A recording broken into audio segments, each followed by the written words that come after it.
Et salut internaute, ça me fait super plaisir d'être avec toi aujourd'hui. Et le sujet, c'est ça. Donc, le sujet de cette nouvelle vidéo, c'est pas mal imposé d'elle-même, étant donné que c'était la légalisation du cannabis le mercredi 17 octobre à minuit précisément. Je l'avais déjà spécifié, ou en tout cas je l'avais déjà dit dans la vidéo précédente, les lois à connaître. J'en avais déjà parlé et j'avais dit que probablement j'allais faire une vidéo sur le sujet et c'est le cas parce qu'il y a pas mal de choses à dire finalement là-dessus. Est-ce que tu voulais dire bonjour? Moi, je dis bonjour, salut. Ben vas-y, dis-le, il n'y a pas de problème. Bonjour, salut. C'est gentil. Donc, mercredi 17 octobre à minuit, je commencerai peut-être par une petite anecdote à ce sujet-là. Il y a un grand boss d'une compagnie en Ontario qui vendait à l'époque, en fait, je dis du pot, hein, le pot c'est la manière d'appeler ici le cannabis, donc on dit du pot, si tu ne le savais pas. Donc du cannabis, c'est ça, c'était un gars qui avait une entreprise qui vendait du cannabis médicinal, puisque c'était illégal avant, en Ontario, et qui a, c'est des dispensaires, il y a des grands points de vente en fait à travers le Canada. Et il a décidé de prendre l'avion et de partir au Nouveau-Brunswick, où il allait être minuit plus tôt, puisque c'est dans l'Est, qu'en Ontario, et être dans son magasin à minuit pile, un de ses magasins qui était devenu un magasin du coup de vente de cannabis de manière récréative, pour pouvoir en vendre au premier acheteur à minuit pile. Le gars, il était super dédié parce que quand même, il a affronté des intempéries hallucinantes. Il y avait des bourrasques de vent c'était complètement fou, vraiment beaucoup de vent. Et c'était très dangereux de se déplacer en avion, mais il l'a fait quand même parce qu'il tenait à vendre lui-même du cannabis, être le premier à vendre du cannabis ici, ici au Nouveau-Brunswick. Donc ça commençait avec ça, pas mal une anecdote. Euh, Comment ça s'est passé ici? Je vais revenir peut-être plus en détail sur la manière de vendre le cannabis au Canada parce que c'est un petit peu différent d'une province à une autre, surtout du Québec avec le reste du Canada. Malheureusement, le Québec n'a pas fait comme les autres. Donc, ils ont ouvert ici ce qu'on appelle des SQDC. Ça, ce sont Sociétés québécoises du cannabis, Société québécoise du cannabis tout simplement. En fait, ça appartient à la SAQ, c'est donc gouvernemental, la Société des alcools du Québec. C'est donc gouvernemental, c'est le gouvernement qui en vend. Et ils ont ouvert des SQDC, comme je le disais. Ils en ont ouvert 12 à travers tout le Québec, dont 3, uniquement 3 à Montréal. Et les heures d'ouverture d'ailleurs des SQDC, je vais tout de suite parler de ça, comme ça sera réglé. C'est du lundi au vendredi de 10h à 21h et le samedi dimanche de 10h à 17h. Donc on voit tout de suite que c'était ouvert uniquement le 17 octobre à partir de 10h, mais pas à minuit, puisque ça n'ouvre qu'à 10h. Et ils ont passé ça aux infos à partir de, je pense, le premier gars qui est arrivé pour faire la file d'attente à l'extérieur. Il était là à 3h45 du matin. Parce qu'il voulait être le premier. C'était très symbolique, c'est sûr. Il voulait le premier à en acheter de manière légale et à le fumer. Je pense qu'on le voit d'ailleurs sur TVA, en tout cas une chaîne de télévision locale très importante ici. Il l'avait filmé et c'est ça. Et le premier à en acheter et en fumer. Mais tout ça, c'était pour dire qu'il y avait une file d'attente monumentale devant les SQDC, gigantesque, plein de monde. Les SQDC, comment dire, ce qui s'est passé, c'est que bon, les employés qui étaient à l'intérieur, il y a eu le reportage là-dessus, étaient un petit peu dépassés aussi par les événements parce qu'il faut dire que c'était la première fois qu'ils étaient employés dans une SQDC, ils ne l'avaient jamais fait avant. Donc même si en arrière, ils connaissaient pas mal les produits, ils ne savaient peut-être pas où les produits étaient exactement rangés. Donc un petit peu de panique à ce sujet-là aussi au niveau de l'emploi, des commis qui étaient en arrière. Tout était nouveau.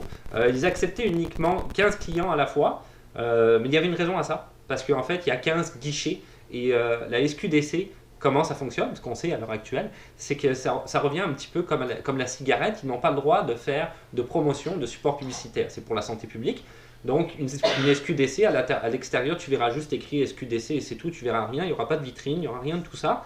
Et quand tu rentres dans la SQDC, les produits ne sont pas nécessairement visibles.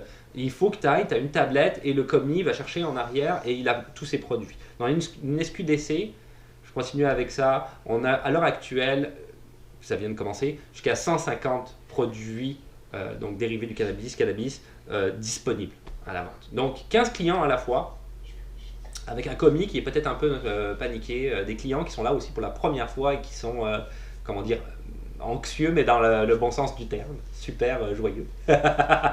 Et tout ça a créé comme une sorte d'univers un petit peu spécial. Donc c'était quand même assez drôle à voir, c'est assez comique à voir. C'est ça, c'est la légalisation du cannabis, première journée.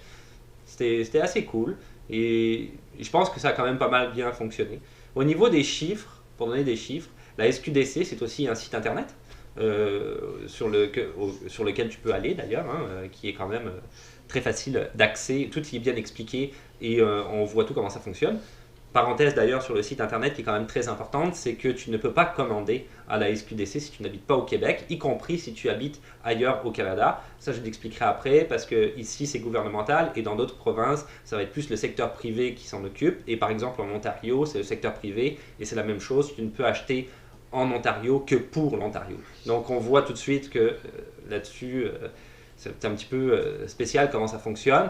Et tout ça pour dire que si tu veux aller voir sur la SQDC parce que tu vas être un nouvel immigrant bientôt et tu te demandes comment ça fonctionne et quels sont les produits qu'ils proposent, quels sont les prix et les tarifs, ce sur quoi je vais revenir plus tard, tu peux l'avoir à titre informatif, mais ne t'engage pas à commander quoi que ce soit parce que ça ne fonctionnera pas.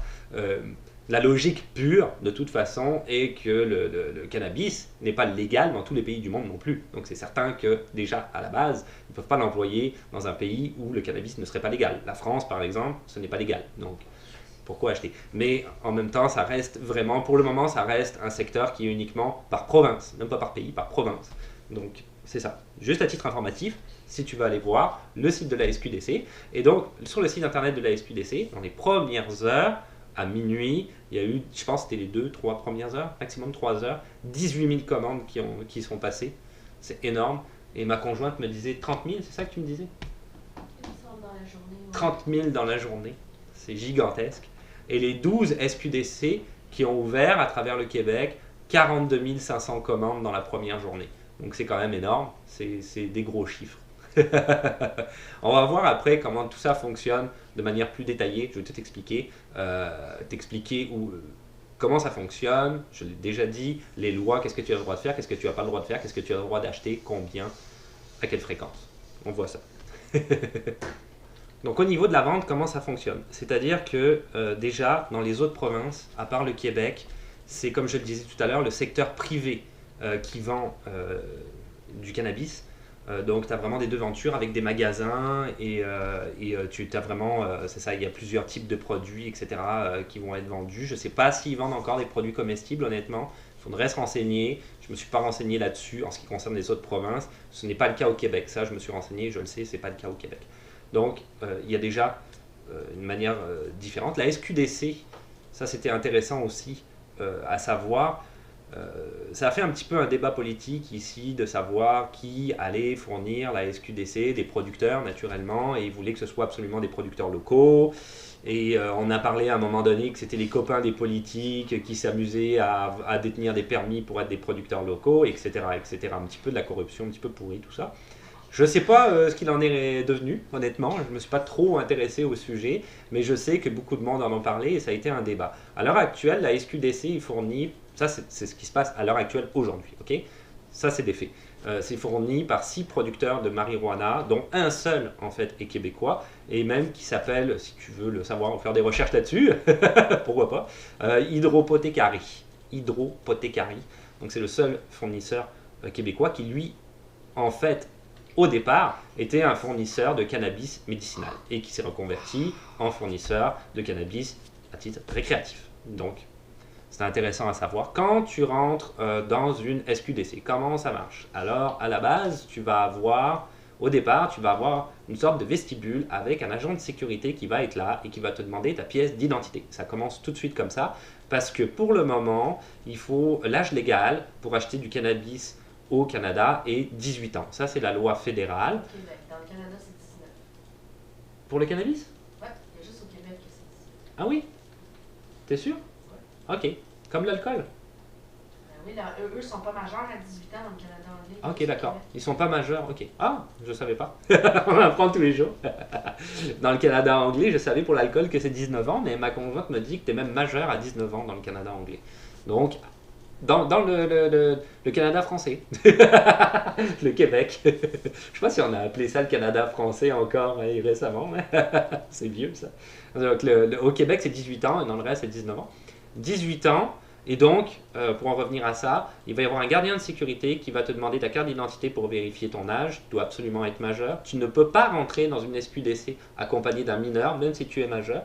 Ça rejoint un petit peu la SAQ, sauf que la SAQ, quand tu rentres dans une SAQ, tu vas acheter du vin ou peu importe ce que tu vas acheter, ça te regarde, c'est la Société des alcools. Tu vas pas avoir quelqu'un à l'entrée qui va te demander ta pièce d'identité. Ça va être le caissier qui éventuellement, s'il a un doute sur ton âge, va te demander ta pièce d'identité avant de te vendre le produit. Ce qui n'est pas le cas dans une SQDC, c'est immédiat. Donc je sais que ma conjointe est toujours très fière parce qu'elle a plus de 18 ans depuis un certain temps, je dirais pas ton âge. Mais et quand on lui demande sa pièce d'identité à la SAQ, c'est une grande fierté. Et en fait, l'inverse est exact aussi. Quand tu viens d'avoir 18 ans et qu'on te demande ta pièce d'identité, tu es tout le temps, ouais, on peut dire, la frustration, non? C'est ça. Oh, j'ai 18 ans, je suis grand. Donc, ouais, c'est ça. Et donc, c'est comme ça que ça fonctionne pour le moment, la SQDC. La SQDC, il y a une loi fédérale qui est passée aussi. Tu ne peux pas posséder sur la voie publique plus de 30 grammes de cannabis sur toi. Donc, ce qui est logique, à la SQDC, ils te vendent jusqu'à hauteur de 30 grammes, pas plus, puisque tu ne peux pas posséder plus de 30 grammes sur toi. C'est la loi. Tu peux aussi, ça on va tout de suite liquider ça également, dans ton domicile, chez toi, tu peux avoir jusqu'à 150 grammes. Ça, tu peux détenir 150 grammes chez toi, et ça n'a aucun rapport avec le nombre d'adultes qu'il y a, c'est pas par personne. Donc, s'il y a une seule personne dans le domicile qui a 150 grammes, pas de problème. Si vous êtes 12, ça va être 150 grammes pour le domicile aussi, c'est pas réparti sur les 12 personnes. Donc, ça, c'est des lois qui sont très, très, très spécifiques. On s'entend là qu'il faut vraiment suivre de manière précise et à la lettre. C'est comme ça. On s'était renseigné sur le prix de vente pour avoir à peu près une idée de combien c'était en moyenne pour le prix de vente. À la base, donc, comme je le disais tout à l'heure, c'est 150 produits. Et sur ces 150 produits-là, d'ailleurs, pour le moment, la SQDC, je parle uniquement du Québec parce que je suis sûr de moi, tu ne peux acheter uniquement que du cannabis séché, de l'huile de cannabis et du cannabis frais. C'est les seuls éléments qui sont disponibles à la vente. Ils ont parlé éventuellement de mettre des produits comestibles, mais ce n'est pas encore d'actualité tout de suite maintenant. Ça va sûrement l'être. C'est Ouais. pas du cannabis frais. Je sais pas. Moi, je fume pas. Je sais pas. Si quelqu'un sait c'est quoi du cannabis frais, il faudrait Ok. qu'il l'écrive dans les commentaires. D'accord. Si quelqu'un sait c'est quoi du cannabis frais, demande ma conjointe. Je répète, peut-être que tu as entendu. Il faudrait que tu l'écrives dans les commentaires, merci. Mais comme j'imagine c'est quoi, là, mais ça sert à quoi? Ça sert à quoi? Bonne question. Petite parenthèse avant que je revienne sur le prix, parce que j'avais oublié quelque chose tout à l'heure. J'avais parlé des SQDC, qu'il y en avait 12 à travers le Québec, mais le gouvernement a tout de suite dit qu'il voulait en ouvrir 3 autres d'ici la fin octobre, donc il va y en avoir 3 autres, et 5 autres d'ici 2019. Donc on parle d'à travers tout le Québec. C'est sûr qu'à Montréal, ils en ont ouvert que 3. Nous, on habite à Pointe-aux-Trembles, donc on est un petit peu loin. Il faut prendre le train, le métro, le bus, la voiture, peu importe, pour t'y rendre. Je vais peut-être te donner d'ailleurs, tant qu'on parle de ça, des adresses des SQDC que tu as aujourd'hui, à l'heure actuelle, les 3 que tu as à Montréal. La première, elle est 970 rue Sainte-Catherine-Ouest. Ça, c'est au métro Peel, si tu veux savoir précisément. Donc, si tu es un nouvel immigrant et que tu viens d'arriver, tu pourras te diriger là-bas. Ou alors, tu pourras aller aussi au 9250 boulevard de l'Acadie ou au 6872 rue Saint-Hubert. C'est les 3 SQDC qui existent uniquement à Montréal pour le moment. Ils veulent en ouvrir d'autres. J'ai hâte de voir ça. Donc, pour la gamme de tarifs, pour les prix, comme je disais, le prix de base sur ces 150 produits-là, le premier prix qu'on a trouvé avec ma conjointe en faisant les recherches, c'est 8 euros. 8 euros, je ne suis pas en France, moi, dollars. Je ne suis pas en Europe. C'est 8 dollars canadiens 50. Mais on a vu aussi que pour l'achat de 3 grammes et 5, c'est ça? 3,5. 3,5 grammes, exactement 3,5 grammes sur le montant global que ça te donne. Le gramme te reviendrait à 5,29 $. C'est ça? Yo. Donc, c'est ça le package deal que tu peux avoir. Le deal que tu peux avoir. Le gouvernement a affirmé dans un communiqué récemment que ça pouvait varier le prix entre 7 et 10 $ le gramme éventuellement dans le futur. Donc, on verra ça pour ce qu'il en est. J'avais parlé, je vais finir avec ça pour ce petit segment-là, j'avais parlé de l'âge légal tout à l'heure, de 18 ans. Et ma conjointe m'a rappelé que 19 ans, on était majeur au Canada anglais à partir de l'âge de 19 ans. Ce qui est un gros problème à Ottawa avec la ville de Gatineau qui est une ville au Québec, Ottawa qui est une ville en Ontario qui est uniquement séparée par un pont. Du coup, les jeunes, ils s'en vont boire de l'alcool de l'autre côté parce qu'ils sont majeurs. J'imagine que pour le cannabis, ça va faire le même... Mais ici, je ne sais pas si tu le sais, mais on vient d'élire un nouveau Premier ministre.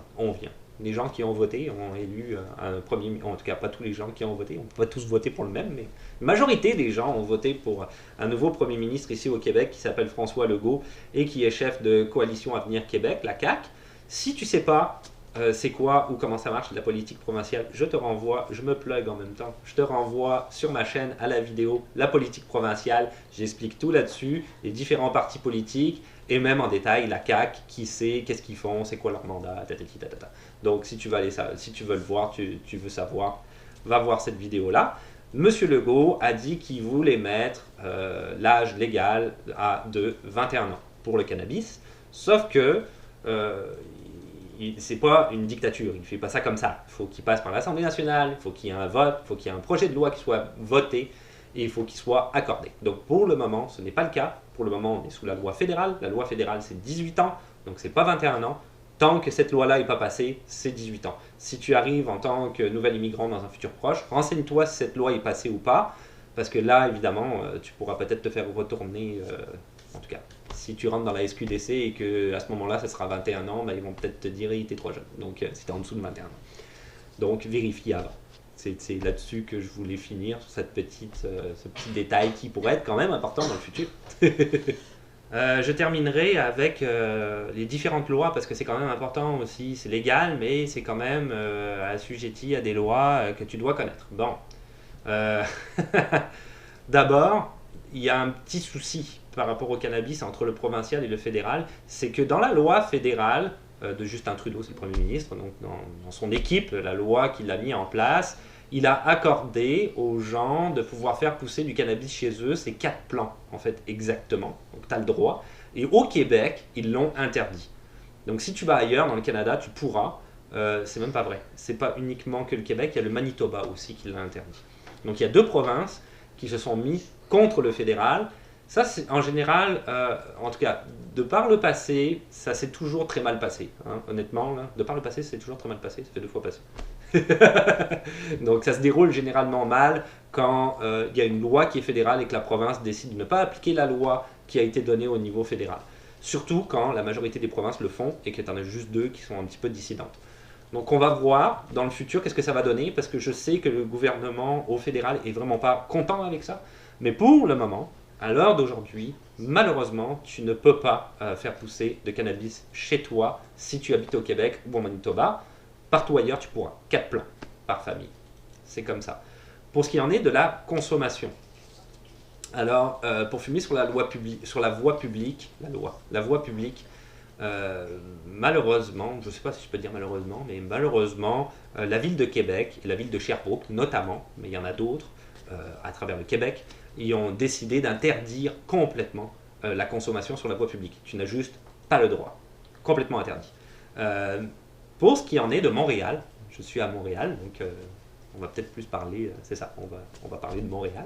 La mairesse de Montréal, c'est Valérie Plante, mais au cas où tu ne le saurais pas, Montréal, c'est comme Paris, c'est divisé par arrondissement, c'est une très grande ville quand même. Hein. Donc c'est sûr qu'il y a des maires par arrondissement aussi, mais elle, c'est la maire de toute la ville. C'est elle qui chapeaute toute la ville. Elle a décidé d'appliquer la loi qui est conforme à la cigarette. Donc, si tu ne sais pas ce que c'est, je te rejoins à la vidéo précédente où je parlais des différentes lois sur la cigarette, donc loi à connaître. Tout y est expliqué. Bref, tu peux fumer sur la voie publique, tu as certaines restrictions, où il faut que tu fasses attention, mais grosso modo, tu peux fumer sur la voie publique. Pour les restrictions, je te renvoie à ma vidéo. Donc, c'est ça. Mais il y a certains arrondissements qui ont dit qu'ils appliqueraient certainement pas ce que la mairesse Valérie Plante a dicté. Donc ça c'est quelque chose, tout dépendant où est-ce que tu arrives, si tu émigres. Donc si tu émigres à la ville de Québec, tu le sauras tout de suite, tu ne peux pas.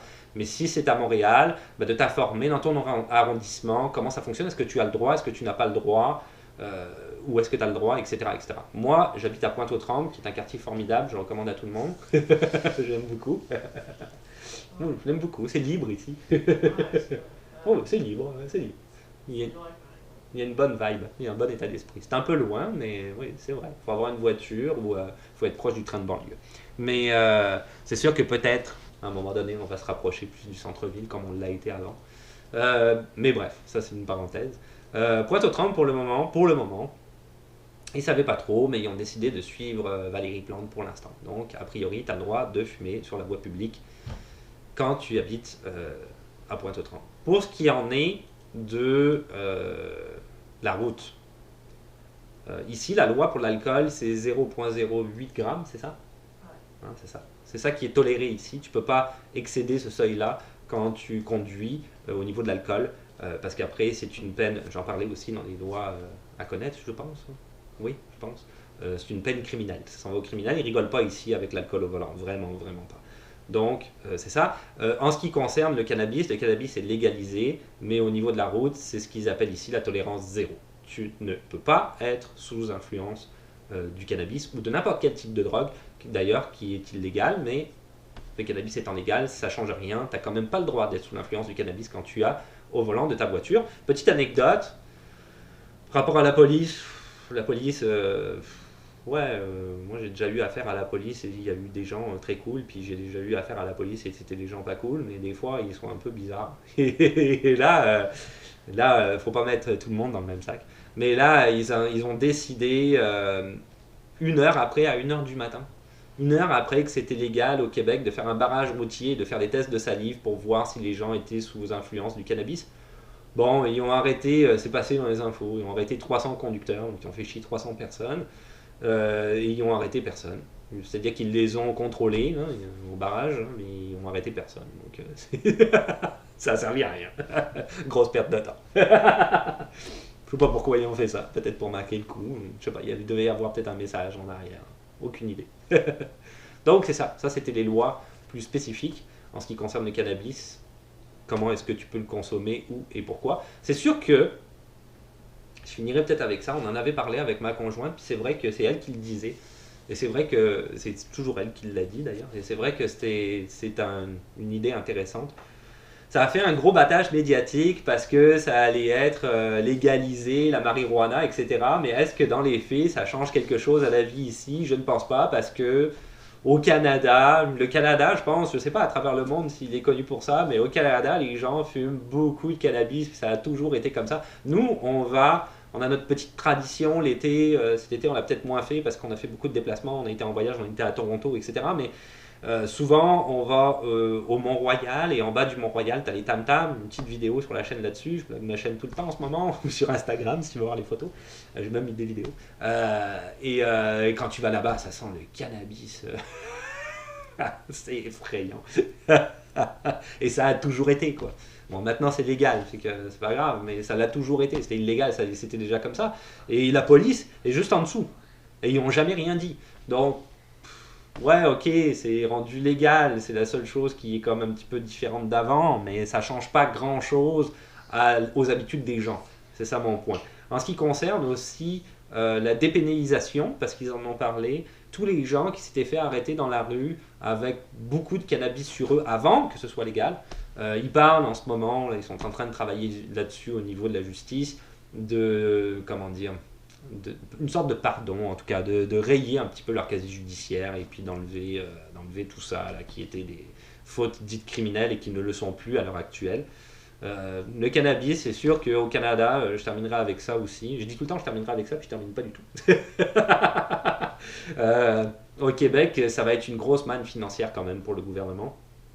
C'est comme, ils ont le monopole hein, sur la SAQ. c'est eux qui vendent de l'alcool. C'est sûr que tu vas en trouver à l'heure actuelle en supermarché, mais c'est quand même assez récent, hein. C'est depuis pas longtemps. Mais c'est quand même la SAQ qui a le monopole, et ils ont le monopole aussi sur le cannabis. Donc ils vont faire énormément d'argent là-dessus. Et en plus de l'argent qu'ils vont faire beaucoup d'économies au niveau de la police. Ils avaient dit qu'ils économiseraient jusqu'à hauteur, mais ça c'était sur tout le Canada, jusqu'à hauteur de 500 millions de dollars pour des effectifs policiers qui mettaient sur des enquêtes liées au cannabis et qui ne mettront plus là-dessus. C'est certains qui vont continuer pour le marché noir, hein, parce que le marché noir, ma foi, c'est illégal, hein, c'est le crime organisé. Mais pour les gens qui consomment ou quoi, il n'y aura plus de dossiers traités là-dessus de toute manière, puisque si tu es pris, je pense, avec un excès de 30 grammes, ils vont juste t'enlever l'excès de 30 grammes, puis certainement te mettre une amende, parce qu'ils sont forts là-dedans et ils aiment ça gagner de l'argent.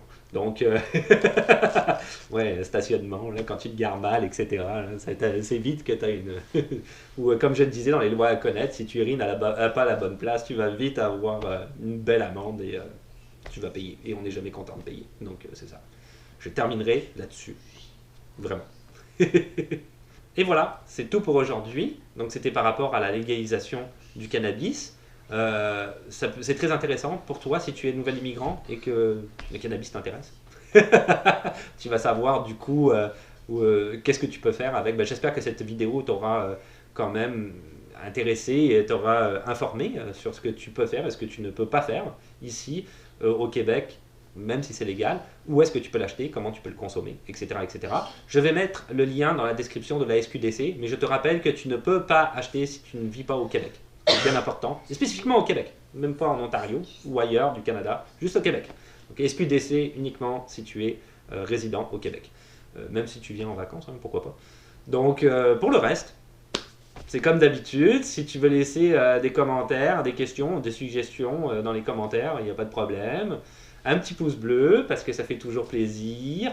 Le compte Instagram, qui existe toujours naturellement. De t'abonner. Jamais oublier de t'abonner, parce que c'est toujours plus facile de savoir quand est-ce qu'une nouvelle vidéo va ressortir. Et puis on se dit à la revoyure. Ciao. Bye. Tu dis bye. Bye. T'es drôle.